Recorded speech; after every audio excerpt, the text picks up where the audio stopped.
Okay, well, good morning, everyone. Hi, my name is Linda Cifelli. I'm one of the librarians at Keene University. Welcome to this morning's Digital Library Research webinar. And thank you for coming today. There are a number of things that I'm hoping that we can cover. I guess our primary objectives are to spend a little bit of time looking at some of the key library databases that are available through the Learning Commons. We'll definitely take a look at WorldCat Discovery, which is a database that provides access to Keene's books and ebooks, as well as articles and other types of things.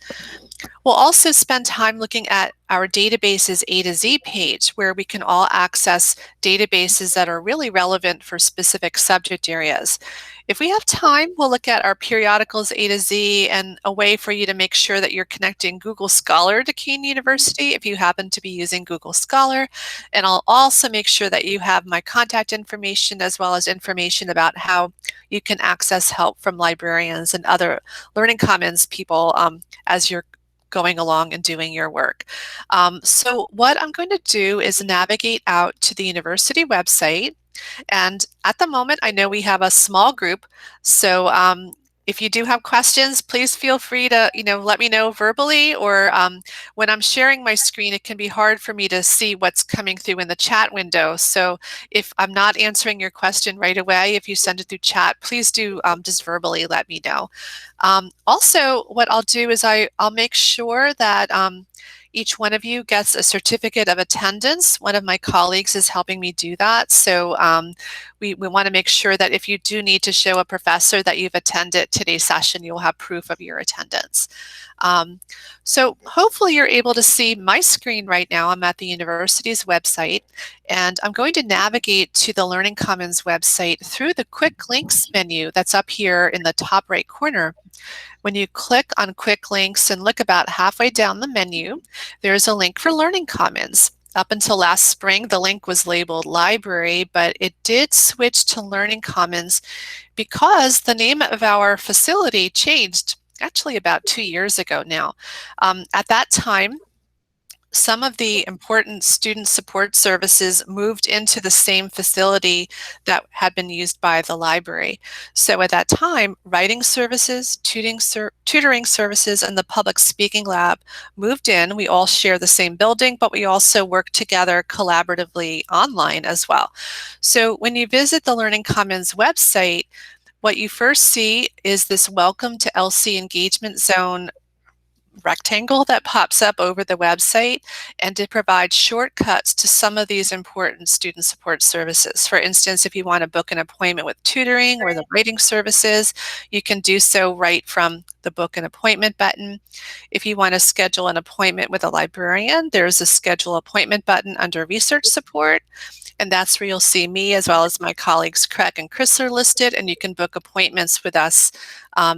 I'm working from off campus right now, so I'm doing all of my appointments online through Google Meet, but Chris and Craig are working on campus. So if you'd prefer to stop by the Learning Commons in person, they are there, physically there in the building as well. Before I close this Welcome to LC Engagement Zone box, I did want to mention that we also have this Learning Commons support chat window that pops up. It's available 24/7. The librarians and other Learning Commons staff monitor the chat window when the building is open, when the library Learning Commons is open. Right now we are open Monday through Friday from 8:30 a.m. till 4:30 a.m. The hours will go a little bit longer, I believe around March 1st. And you could always reach out to us through the chat window, even if you are working later in the evening or on weekends, because the chat service is monitored 24/7 by librarians who work at other universities, and they can help you with research questions, even though they're from other universities. So it's definitely worth a try. But I'm going to go ahead and close that window, the chat window, and then I'll also close the Welcome to LC Engagement Zone window and click off of that, because it was actually hiding some of the research tools that are back here on the website. So for instance, right here in the center of the home page, there's Search WorldCat Discovery, which is sort of like our one search option. It's our discovery service. It allows us to search not only for books and ebooks held by Kean University, but also articles and even videos and other types of things that are available through our collections. In fact, above that search box, if you want to focus on books or ebooks, you can always click the books tab or click on articles. But if you leave it on everything, you can run your search and then search just that. You can search everything that we happen to have. And this is where you can sort of do a keyword search. If you have a topic that you're interested in, you could also type in specific titles or authors. Um, I am going to go ahead and run a quick keyword search. I have a topic that I've been working on this semester, but as I said before, if you happen to have any topics that you're focusing on, please let me know, and I'm happy to sort of tailor our searches to what you're interested in as well. Okay. Um, Oops. So let me go back over here. So I've been interested in focusing on information about mindfulness and college students. So if I just type in the term mindfulness and then college students, helps if I spell it right. I can type in mindfulness, and then I'm actually going to group college students together inside quotation marks. So I'm telling the database to do a phrase search on the phrase college students. But I also want the database to look for the term mindfulness. When I run this search, I'm doing it as an everything search. I'm getting well over 1,000 results that are picking up on these search terms. And right now, the database is defaulting and only showing me things that are supposed to be available from Kean University. And it's likely that we're going to see different types of formats, different types of items showing up on the list. Like number one, I see it's labeled as an ebook. We have a number of ebooks on the list. As we scroll further down, we'll probably run into other things like number 6 is an article. We probably have print books on the list as well, somewhere further down. I'm not going to just keep scrolling though. If you are trying to aim for particular types of documents or articles or books, you do have the option on the left side of the result list. You can limit to a particular format. So if you're most interested in ebooks, you can click the checkbox by ebooks. If you'd rather focus on articles, you can click on one of the article checkboxes. But for now, I'm just going to take a look at what's here. As we saw, we do have a lot of ebooks showing up on the list, and they should have the View ebook button in most cases. So when you click on the link for View ebook, I had already logged in with my Kean email username and password earlier this morning, so I'm still logged in, and that's why I was able to get into the ebook right now. But when you first log in, it will prompt you to log in. Just use your email, username, and password. And this ebook happens to be coming to us from the ProQuest company, but sometimes you'll see different company names towards the top of the screen. You might see EBSCO or Sage or Gale. So we do get ebooks from different companies, but usually they have very similar features available, even if the screen looks different from one ebook to another. So for instance, this one here, it's telling me that our institution has unlimited access to this book. I can click read online, or I can download the book onto my own computer. I'll go ahead and click read online for now. And what'll probably happen after about 5 minutes, it's going to ask me to actually check the book out online. If that happens to you, don't be concerned. If you click yes, check it out online, it's not going to charge you or anything. It's just the way that the ebook company manages the ebooks that it provides to libraries. So it's not going to charge you. If anything, the university will pay for access to the ebook. So through the library databases that we're seeing here.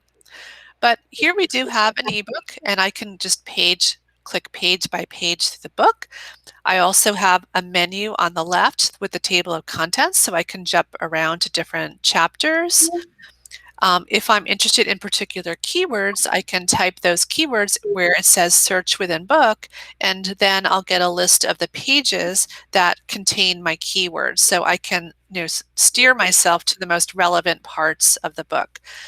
Other common features that you'll find in the ebooks are some of the buttons that we see across the top of the screen. So if I want to download, I can click PDF and then just follow the instructions. If I want to print, click print to PDF and then follow the instructions. It's likely not going to allow you to print the entire book, but usually they allow you to print maybe 10 or 20% of the ebook. There are typically copyright restrictions involved, so that's why you're not usually able to print the entire ebook. I would also look and see if there are other buttons that would be useful for you, such as this share link button. When you click there, it gives you a hyperlink that you can copy and paste somewhere, and that way you'll be able to easily get back to this ebook record later on.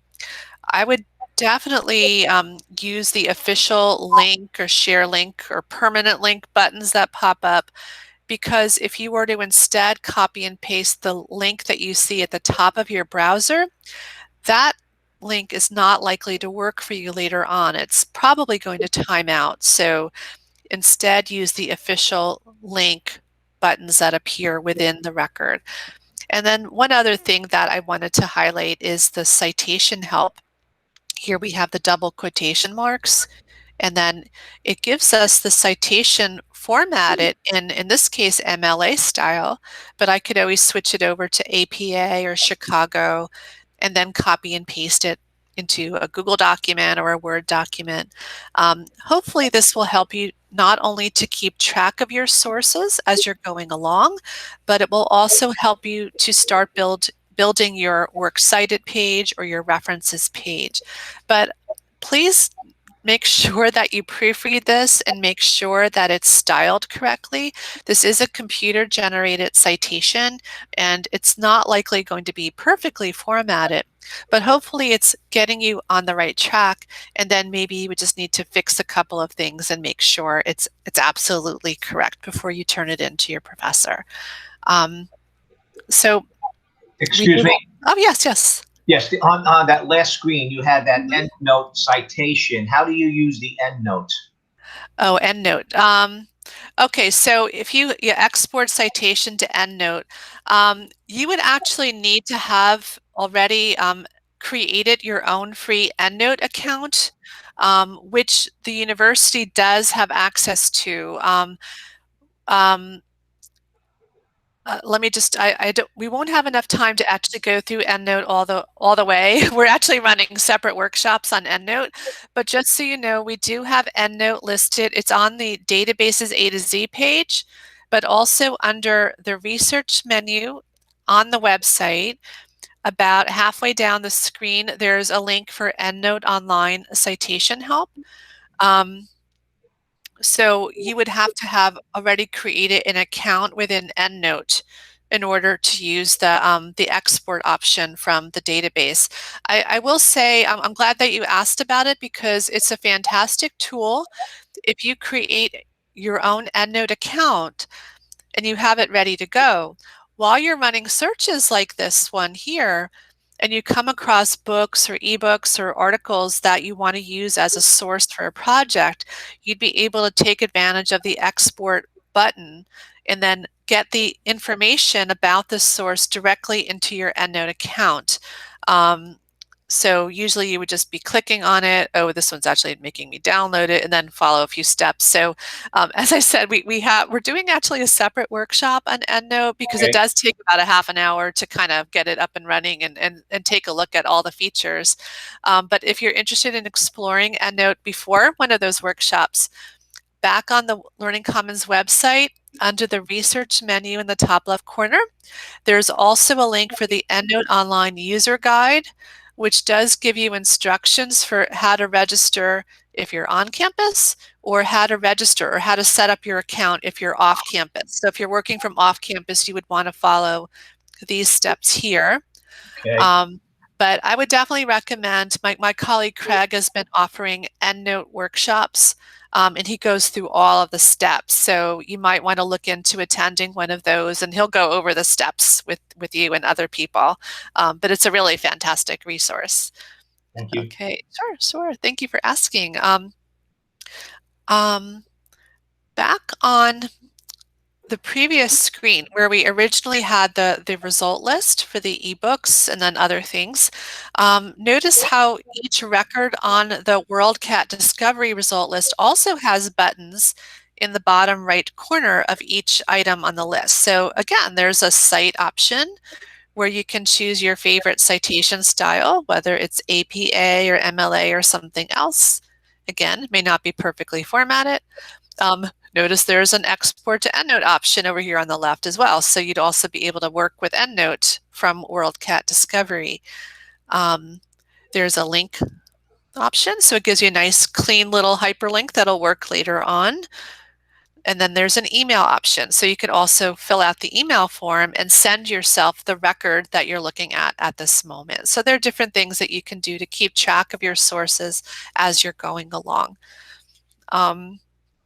But in addition to the ebooks and print books, I mentioned earlier that we also have articles on the list. So as I mentioned earlier, on the left side under format, you could always click one of the check boxes by article. But for many research projects for different courses, students need to focus on finding articles from peer-reviewed scholarly journals. So there's even an option under content type on the left to add a check mark by peer-reviewed. And when you click peer-reviewed, the database will show you only the articles published in scholarly peer-reviewed journals. You have to evaluate what comes up on the list and make sure that it meets the requirements for a project, but hopefully it's steering you in the right direction.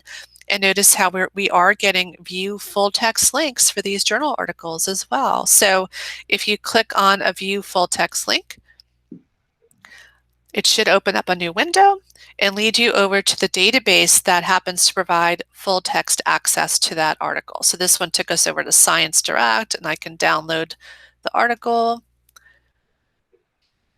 And then here we have the full text 32-page long article. So this one looks like it's a scholarly study. So it's definitely would appear to meet the peer review option.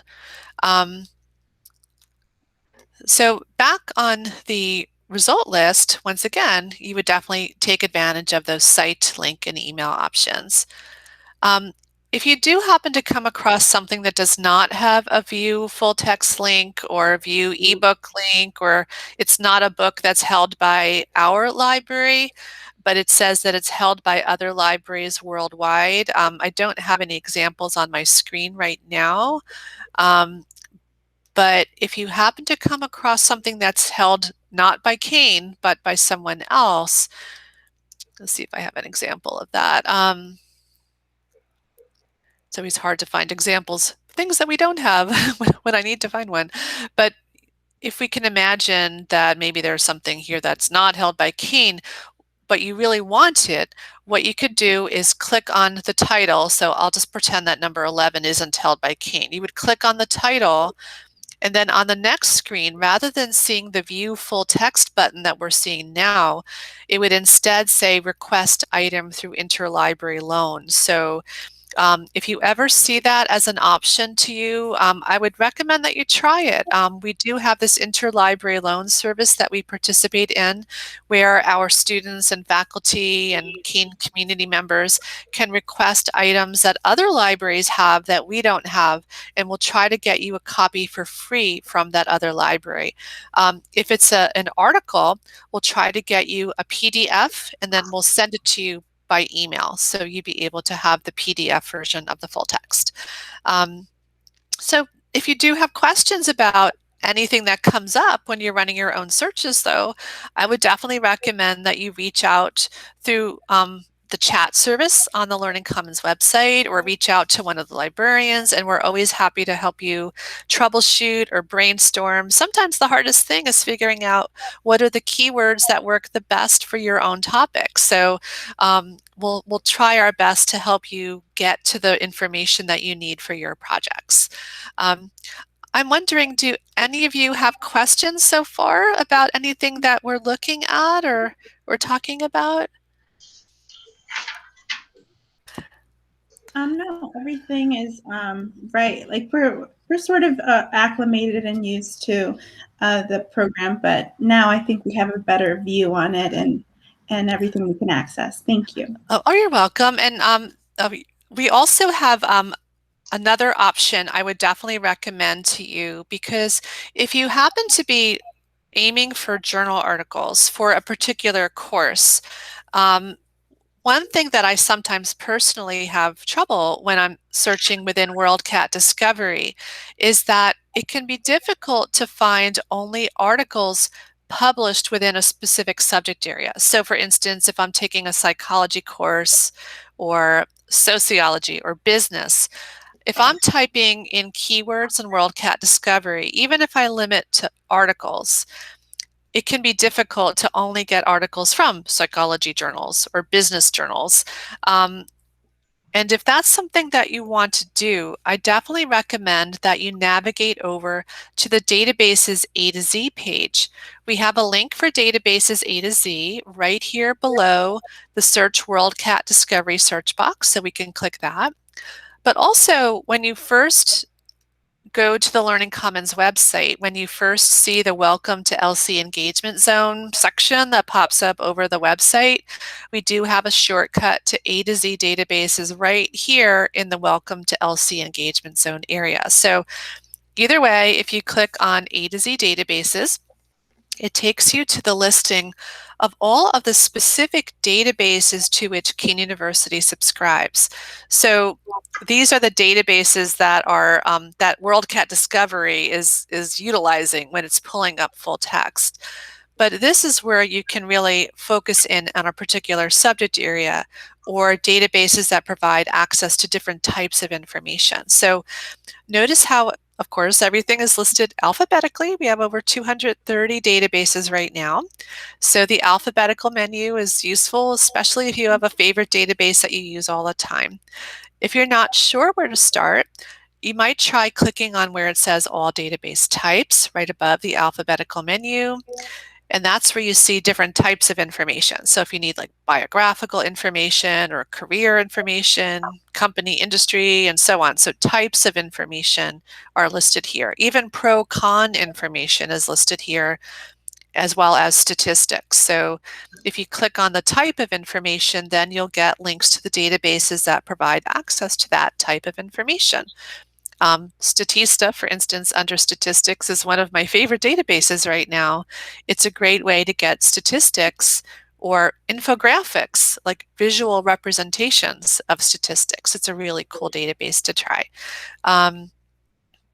But if you're focusing instead on a subject area, I would use the All Subjects button instead. So for now, I'm going to click Clear Filters, Browse All Databases, and then instead click on All Subjects. And then you'll see a number of subject areas where you can choose the subject area that makes the best sense for your project or your course. I'm wondering, I don't think anyone actually mentioned what class they're attending this workshop for.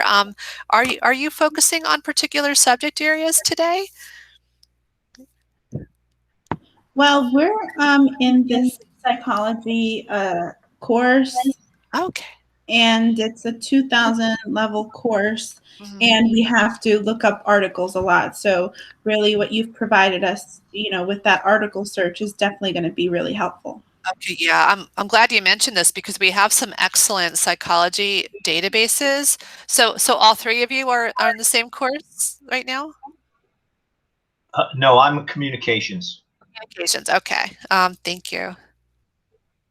Okay. Okay, yeah, so this is really helpful. So what I would actually suggest back on the A to Z databases page, so for the psychology course, of course, if you go through psychology on the subject menu, what you'll see are the databases that we recommend for psychology research. So for instance, the psychology, the 2000 level, if that's Psych 2000. I know a lot of students take that, or other psychology classes. You have options for things like EBSCOhost psychology resources. When you click, it gives you several databases that we get from EBSCO that happen to cover psychology. So for instance, PsycInfo and Psych articles are great options whenever you need to look for journal articles relating to psychology topics. Let me just go back though, because for psychology, you would also have options for like psychology database from ProQuest, which is another completely different database that's excellent for psychology research. Okay, so, oops, sorry. So for Rocco, you mentioned that you're in communication. Again, if you go back to the A to Z databases page, let me click clear filters. And then under subjects, we do have a category for communication. And right now we happen to have only one database that we consider to be the best fit for psychology or for communication, the one called Communication and Mass Media Complete, but that's because it specializes in communication topics. But some of the others listed below would actually also be really useful for communication research. Unfortunately, Communication and Mass Media Complete happens also to be available from the EBSCO company. So just like many of those psychology databases we mentioned a moment ago. So if you don't mind, I'm actually going to go back to the original 200 plus databases. I click clear filters, and I'm actually going to go in through the letter E on the alphabetical menu and then click on EBSCOhost Research Databases.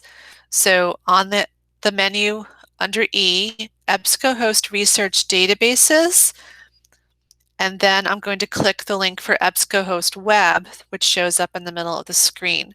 By clicking EBSCOhost Web, I then see the complete listing of all of the databases that we get from the EBSCO company. Some people will just click select all and search all 40 or 50 databases that are listed here. I get a little bit overwhelmed by that, so I would usually go through and maybe add check marks next to the ones that seem to be the most relevant for my topic. So for instance, I like to keep the check mark by Academic Search Premier because it's a multidisciplinary database. But as I scroll down, I'm definitely going to see the Communication and Mass Media Complete database. So for Rocco's class, I'll add that check mark. And for psychology, as I scroll down, so notice how we have lots of other subject areas as well, including education. So if you're ever doing an education research topic, we have a topic like, or an option for education source and for ERIC. Actually, I'll go ahead and add those in because my examples are useful for education. But then further down for psychology, it's sort of in the area of this list where you would see the P's listed in alphabetical order, but recently the database actually added APA in front of the psychology databases. So if I add a check mark by APA Psych articles and then APA Psych Info, these are both databases that provide access to journal articles in psychology. And you have lots of other options, including sociology and business and sports medicine. So you just choose the databases that make the best sense for you. And when you click continue, it finally brings you to the search screen where you can run your searches. And at the moment, it's only showing that we're searching Academic Search Premier. That was the database at the top of the list, the multidisciplinary one. But if we click Show All, then we see that we have all of those other databases selected as well. Okay, so this is like a shortcut is what you're showing us. Yeah. So Okay. it's a way to do sort of like one-stop shopping. You can search once across a number of different databases, especially if you include Academic Search Premier with your other databases. It gives you a chance to find more articles, more possible articles for your topic. So it's a good way to approach it. And you can always change your database selections at any time. Just click where it says choose databases above the search box, and you can go back and remove check marks by some of the databases. But this is where you can run searches using your keywords. This database system will work best if you do what's called a Boolean search, which means if you connect your keywords with connectors like the word and or the word or. So for instance, again, if I want to focus on mindfulness college students, here I would do mindfulness and college students. And then maybe if I want to throw in and stress or and academic performance. So by putting the word and in between my search terms, I'm just telling the database to definitely find articles that mention mindfulness as well as college students and academic performance. So using the word and tends to steer you in the right direction. It may not be a perfect result, but hopefully it gets you on the right track, and then we can go in and revise the search terms if necessary. So we're getting 74 articles. It's not a whole lot, but I imagine that maybe there are different words that I could use instead of academic performance. And for instance, number 1 on the list, it's actually somebody's PhD dissertation. I see in the section labeled subjects, several lines below the title, that there's this phrase academic achievement that's applied to this article rather than academic performance. So that's maybe giving me the idea that maybe I should go back up and revise my search and then add in academic achievement, either instead of academic performance or in addition to academic performance. There might be other words that show up here as well. These subject words, I think, can be helpful in several ways. They can help you see if you're on the right track, but again, they can suggest alternative keywords that you can use when you go back and revise your search. But usually when you first run the search in a database system like this one, you tend to get different types of articles and other types of documents. So I mentioned that number 1 is actually referring to somebody's PhD dissertation, and we don't actually get PhD dissertations from the EBSCO databases. We get them from ProQuest. But other articles on the list are labeled as academic journals. As you scroll down, here's one that's referring to a book. There might be others that are labeled periodicals, which tend to mean magazine. So for the classes that you're focusing on right now, I'd probably recommend that you go over to the top, back to the top of the list, and then look on the left-hand side. There's a section labeled Limit To. You can add a check mark by scholarly peer-reviewed journals, and then the database will weed out anything that was not published in a scholarly peer-reviewed journal. So it takes away the books and the magazines and the PhD dissertations. And now we should only see academic journals, peer-reviewed journals, hopefully, on the list. You still have to evaluate them and make sure that you're on the right track. And you might also need to adjust the publication date range. If you only need articles published in the last 5 or 10 years, you can always adjust the date range here on the left to make sure that you're focusing on the right date range. And then, then take a look and see if the things that you're finding are on topic. If you decide you want to revise, you have the search that's up at the top of the list. So maybe I want to pull in the phrase academic achievement. I'm actually just going to copy and paste it. So what I'm going to do is put a parenthesis in front of academic performance. Then after academic performance, I'll put the word or as a connector, and then academic achievement, close parenthesis. So in this way, I'm still telling the database, that I definitely want it to find articles that mention the term mindfulness. I definitely wanted to find the phrase college students. Look at messed up, I think. Or here I'm telling the database that has to find articles that mention either academic performance or academic achievement somewhere in an article that it pulls up. Both of those phrases don't have to appear in a single article, but at least one of them.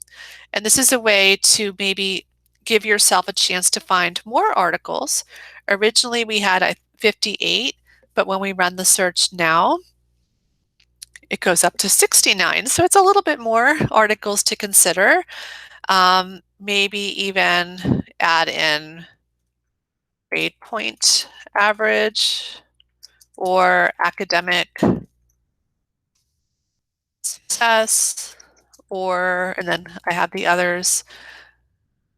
So it's a way for you to give yourself a chance to find more articles, more relevant articles, so the number keeps going up little by little. So you have to sort of play with the terms a little bit. It may not be a perfect result, but the more you try your different ideas, hopefully it'll lead you to the things that are most relevant for you.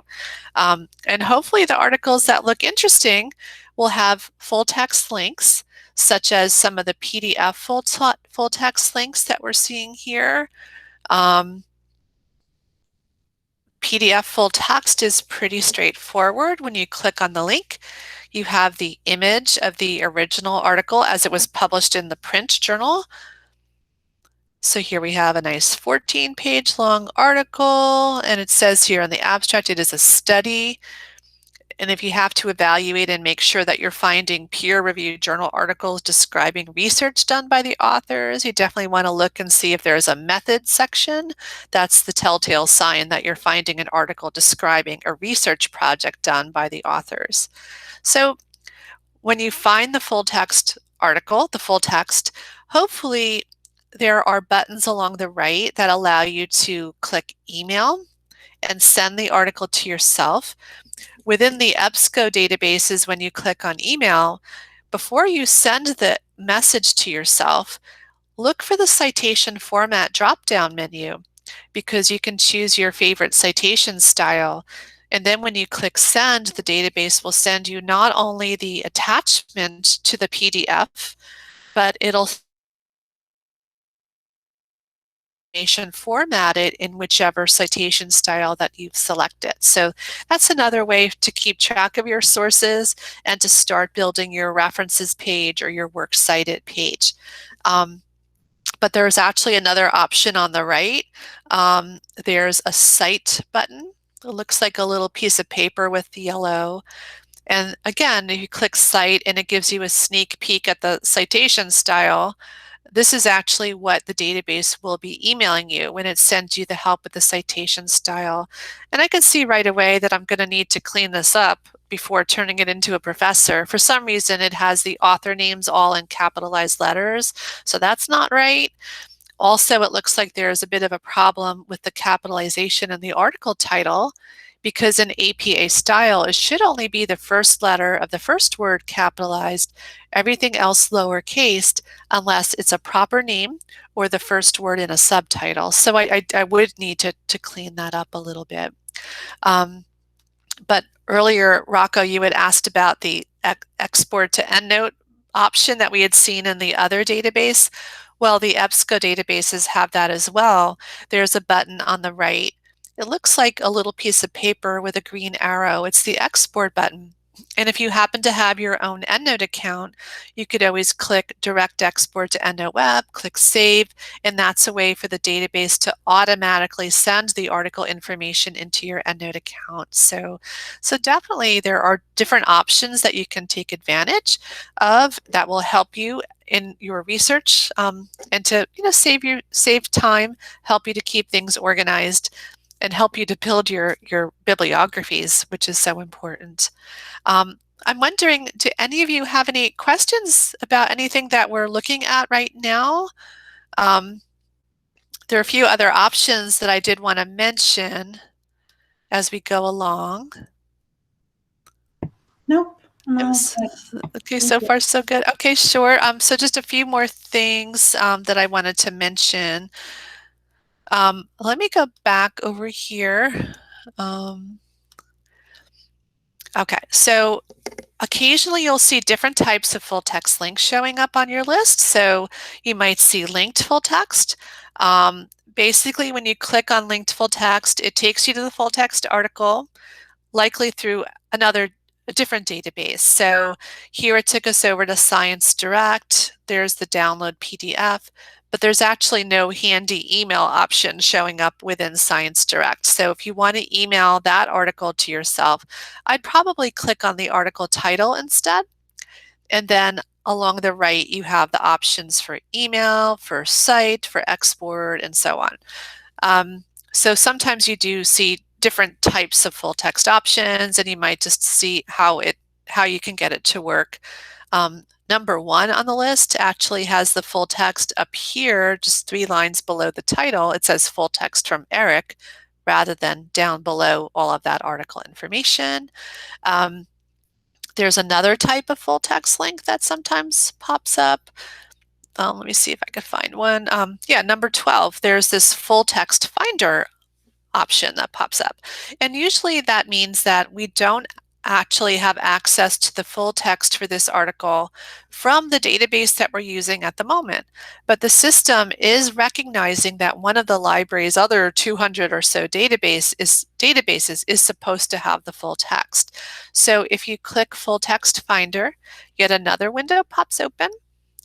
And usually it just takes you right to the full text article. But if you instead get the little sad face, try clicking where it says open the page in a new window up at the top of the screen. And hopefully it will just lead you to the full text. Okay, so here's the article now from Sage Journals, and then there's the download PDF option. So sometimes you have to click around a little bit before it actually works. So I would just try, be patient, try different things. And if you're trying everything and it's still not working, definitely reach out to the Learning Commons, to the librarians, through the chat service, or you could always email me directly, and we're happy to help you troubleshoot and figure out what's going on. If you do happen to come across an article that looks like it might be the perfect article for your research, but it does not have a full text link, you don't have to give up on it. For instance, let's see on the screen here. Okay, number 8 on the article. Okay, looks like it might be a pretty good article for the topic, mindfulness, academic performance, university students, but there's no full text showing up here, no links for full text. Even if I click on the article title, it's only going to show me the article's abstract. It's a little slow. So only the 1 paragraph summary of the article, but there are no links for full text. So if I decide that this is something that I'd like to try to get my hands on, maybe it would be a really good resource for a project, what I would recommend that you do is maybe first thing I would copy and paste the title. I'm going to copy it, select it and copy, and then I'm going to go back out to the Learning Commons website, one of my other windows, and I'll navigate over to the WorldCat Discovery search box. And I'm just going to paste the title in to the search WorldCat Discovery. I'm going to put quotation marks around it. So I'm doing a phrase search on the title of the article. And not surprisingly, it's telling me that we don't have it at Kane. Do you want to expand your search to libraries worldwide? So I'll click yes. Okay, so now a record for the article comes up. It's still not showing a full text link, but what it does have when I scroll down on the screen is an option to request the item through interlibrary loan. And it's really handy. You just click on request item through interlibrary loan. It asks me to log in using my Kane email username and password. So I'm not going to actually sign in right now, but if you do that, it'll give you a form that's already filled out for you, and you might just have to add a few more things to it and then send it online. And then one of my colleagues will try to get you a copy of the article for free from another library, and then hopefully you'd receive it by email, and then you're good to go. You have the full text. It is a free service, so whenever you come across an article record that looks like it might be really relevant for you, but you're not getting the full text, Don't necessarily give up on it. Check to see if it's worth requesting through interlibrary loan, and hopefully we'd be able to get you a copy for free. So it's definitely worth a try. Are there questions about any of this? We're talking about lots of different things right now, but I'm hoping that these are resources or options that will help you no matter which research project you're working on. But I was thinking for psychology as well as for communication, the databases that we're using from EBSCO, I think, will be excellent resources. You tend to get a lot of articles from different journals from these databases. However, it will not be everything that's been published. So if you've landed upon a search strategy that seems to be working pretty well for you, you might want to copy that search and then navigate back out to the A to Z databases page. If you were going through the subject menu, as we looked at before for psychology or for communication, you might want to click on some of the other databases that are listed here. They each have a description attached to them, so those descriptions can help you pick and choose the databases that make the most sense for you. So for instance, under communication databases, we have databases like ProQuest research databases, ProQuest Central, Project Muse. Under psychology, when you scroll down, we have other databases like the psychology database from ProQuest. When we scroll further, there's Science Direct and other options. So you might want to make some database selections from those menus. You can also just work from the alphabetical menu, and I would probably click on the letter P and then scroll down and choose something like ProQuest Research Databases or ProQuest Central. These happen to be good one-stop shopping type options which cover many different databases. It's coming from a completely different company. Before we were using EBSCO databases, now this is ProQuest. But the same search strategies that we used earlier will work here. I think the one thing that I hadn't talked about that would have worked in the EBSCO databases as well would be if you happen to have any search terms that have different variant spellings at the end of a word. Like, for instance, maybe instead of searching for college students, I wanted to focus on young adults or young adulthood. What I would do is type in young adult and then stick an asterisk symbol at the end of it. So I probably should have done that over here as well. Young adult back in EBSCO.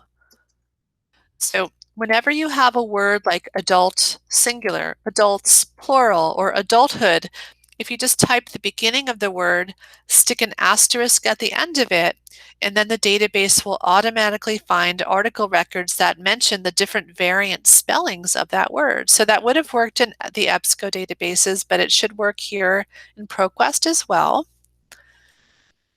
And I'll warn you, ProQuest tends to give you a lot more articles than you were finding originally in the EBSCO databases. So it's apparently a much bigger database system. But what happens is that you'll get pretty relevant things towards the top of the list, but you may find as you scroll down that things start going off topic. So you'll have to sort of make sure that you're evaluating what's coming up in the result list. But notice how on the search results, to the left of each record, there's a little picture and it describes what the document is. So here we're getting dissertations and theses, and here we are getting full text to PhD dissertations. So these are likely more than 100 pages long. So they're much longer than journal articles. You'll see journal articles, you'll see magazines, you'll see newspapers. So along the left, you can limit to peer-reviewed if you want to focus on journal articles, scholarly peer-reviewed journal articles. So the number of results goes down quite a bit. And on the left, you can also adjust the publication date range. So if you need things from the last 5 or 10 years, or last 12 months, you have those options. And then that should bring the list down to a more reasonable number as well. And you can certainly revise the keywords just by making adjustments to what you see across the top of the screen. And you tend to get lots of full text in the ProQuest databases as well. So hopefully you'll have the full text PDF links showing up. As you scroll down, you may see others that are not giving you the full text right away. I'm trying to see if I have an example. In the EBSCO databases, we saw the option for full text finder. You may see something similar here in ProQuest, although I'm not seeing an immediate example. So you may have to, try clicking different things to get to the full text, but hopefully it'll work for you pretty much right away. So the more databases that you can try, the more chances you give yourself to find really good articles for your topic. I think the trick is, first of all, selecting the best databases for your research need, and then figuring out which keywords will work best for you, and maybe trying your different ideas out. If you run into problems, I would definitely ask for help. My colleagues and I are always happy to help you and figure out what new strategies will work best. So just, don't be shy about asking for help if you need it. But I'm wondering, is there anything that we didn't cover that you'd like to talk about in the last couple of minutes?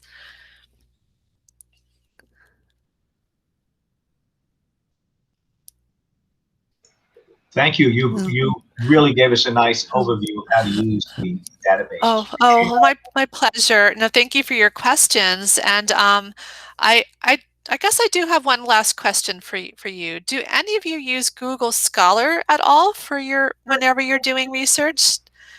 No. So no, I know many professors will steer people away from Google Scholar, but I do recognize that people do use Google Scholar. So if you happen to be using Google Scholar for your work, or like as a database option for some of your work, what I would definitely recommend that you do when you're using Google Scholar is make sure that you connect it to Kean University. There's a really simple way to do this. So for instance, here I am on Google Scholar. Up in the top left corner, there's a little menu with the 3 horizontal lines. When you click on those 3 horizontal lines, you get a list of options along the left. You would just click on Settings and then click on Library Links. On my computer, I see that Kean University is already selected, but if you're working on your own computer, you would just do a quick search for Kean University.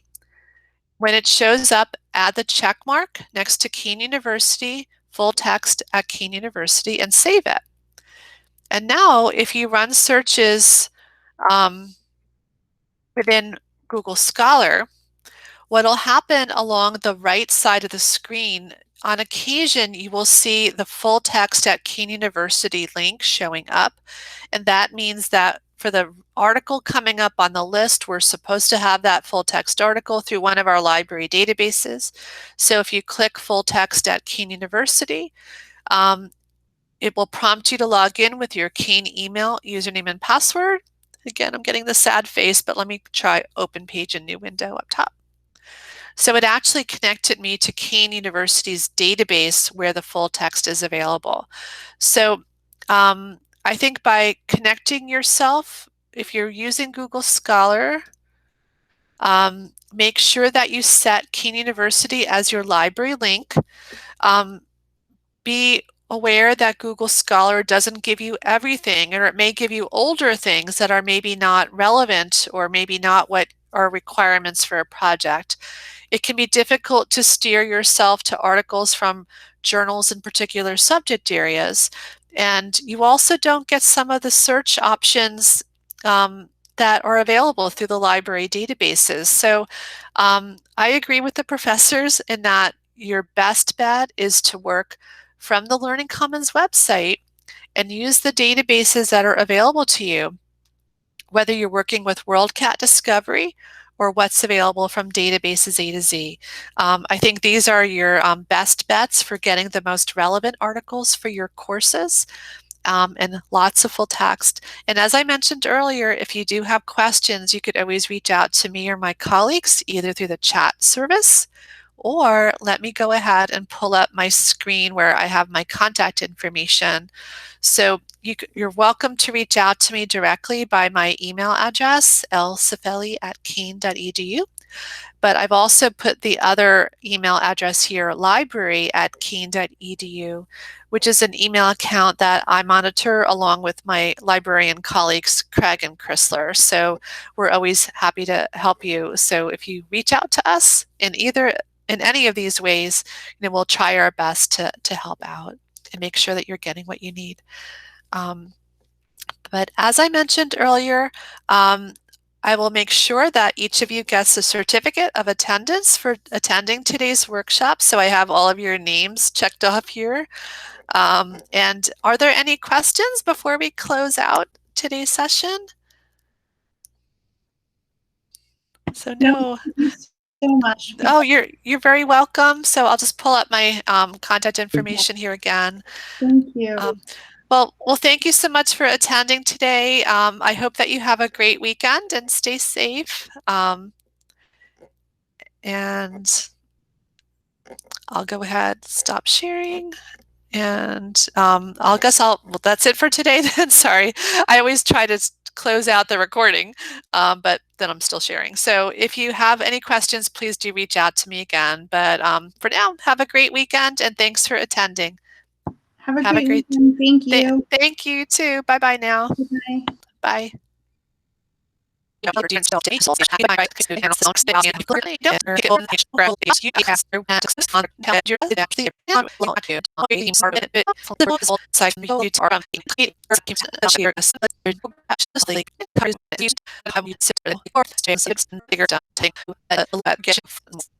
your number was down quite a bit. And on the left, you can also adjust the publication date range. So if you need things from the last 5 or 10 years or last 12 months, you have those options. And then that should bring the list down to a more reasonable number as well. And you can certainly revise the keywords just by making adjustments to what you see across the top of the screen. And you tend to get lots of full text in the ProQuest databases as well. So hopefully you'll have the full text PDF links showing up. As you scroll down, you may see